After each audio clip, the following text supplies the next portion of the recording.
Ich habe für euch zusammengestellt, wie man das Anki-Logo für macOS, Windows und iOS ändern kann. Wie das geht, in diesem Video.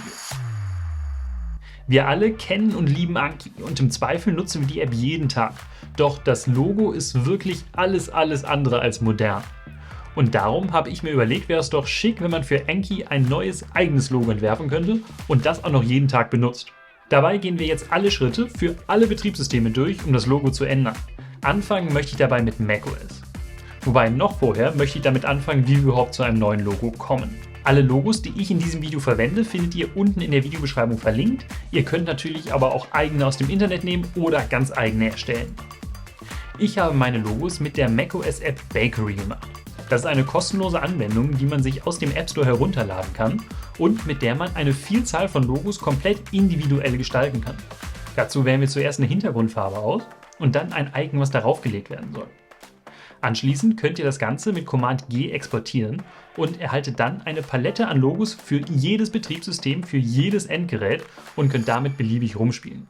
Gedacht ist das für Xcode-Entwickler, aber wir können uns das Ganze einmal zunutze machen, indem wir ganz einfach unser eigenes Anki-Logo erstellen. Das, was ihr hier seht, habe ich mit Bakery gemacht, damit bin ich sehr zufrieden und wenn ihr das Logo auch benutzen möchtet, dann findet ihr dieses sowie Variationen in der Videobeschreibung. Ich werde auf jeden Fall mit diesem Logo erstmal arbeiten. Fangen wir zum Ändern mit macOS an. In macOS öffnet ihr erstmal den Finder, geht dann zu Programme, sucht dann Anki, macht einen Rechtsklick auf Anki und geht auf Informationen. Nun öffnet sich das Eigenschaftenfenster von Anki und dort könnt ihr oben links das Logo ändern. Also wirklich ganz oben links. Nicht da, wo das größere Logo angezeigt wird, sondern ganz oben, wo dieses winzig kleine Logo angezeigt wird. Dann geht ihr jetzt im Finder in den Ordner, wo euer Logo ist, kopiert das mit Command C, geht jetzt zurück zum Eigenschaftenfenster, klickt wieder oben auf dieses kleine Logo drauf und Command V. Et voilà, das Logo ist schon geändert. Jetzt könnt ihr alles schließen und schon startet Anki mit eurem neuen Logo. Ganz ähnlich funktioniert das auch unter iOS. Es gibt ja leider keine kostenlose iOS Anki-Version, deswegen müssen wir uns da ein wenig behelfen. Zunächst öffnet ihr einmal die Kurzbefehle-App. Dort erstellt ihr einen neuen Kurzbefehl, indem ihr die Web-Version von Anki öffnet. Sagt also Safari, dass dieser Tab geöffnet werden soll.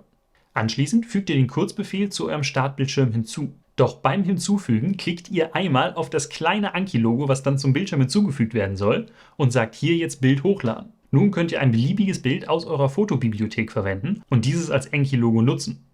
Ladet dazu am besten das gerade erstellte Logo einmal in eure normale Fotobibliothek hoch, dann wird das ja zwischen allen Geräten synchronisiert, ihr könnt es hier auswählen und das Logo benutzen. Und nun habt ihr auch hier eine schicke Anki-App.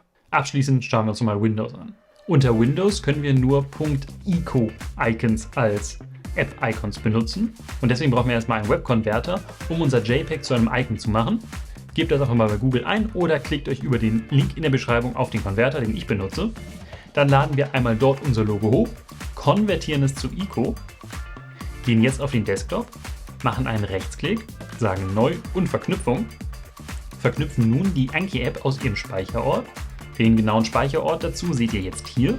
Und wenn die Verknüpfung erstellt ist, macht ihr auf diese einen Rechtsklick, geht in die Eigenschaften und könnt hier jetzt das Bild ändern. Geht in dem Fenster dann auf Durchsuchen und sucht dann, wo ihr das Icon abgespeichert habt, wählt das aus, klickt Übernehmen, klickt OK und fertig. Anki hat auch unter Windows ein schönes Logo. Das ist also alles, was es braucht, um Anki endlich mit einem zeitgemäßen Logo zu versehen. Ich finde, dann macht Lernen doch gleich deutlich mehr Spaß und man hat dem Ganzen so seinen eigenen persönlichen Touch verliehen. Wenn ihr noch Fragen, Anregungen und Kommentare habt, dann lasst sie mich mal gerne unten in den Kommentaren wissen. Hat euch das Video gefallen und geholfen, lasst mir gerne einen Daumen nach oben da, abonniert meinen Kanal und aktiviert die kleine Glocke daneben, damit ihr nie wieder eins meiner Videos verpasst. Vielen Dank euch fürs Zuschauen. Wir sehen uns beim nächsten Video wieder. Bis dahin, ciao.